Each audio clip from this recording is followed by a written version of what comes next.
How to know if your PC is hacked and what to do about it.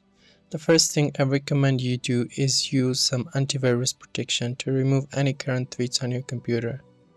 Now, if you don't have a paid version of antivirus, you can always go to search on your computer and we're going to open Windows Security. From here, go to Virus and Threat Protection and we are going to run a quick scan using Windows Defender. This is a great tool to remove any viruses. I also recommend that you keep your computer up to date. Next, press the Windows plus R to open Run and we are going to type MRT, then press OK. This will open up a malicious software removal tool. Click Next.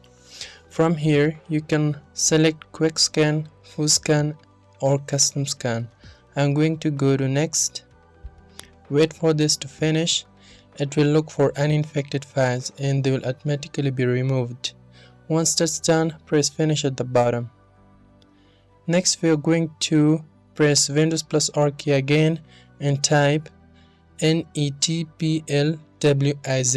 then press OK.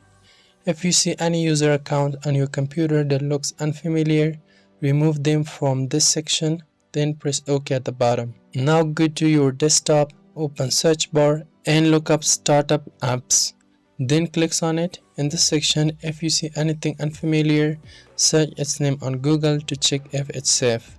If it's not, you can always turn it off right here.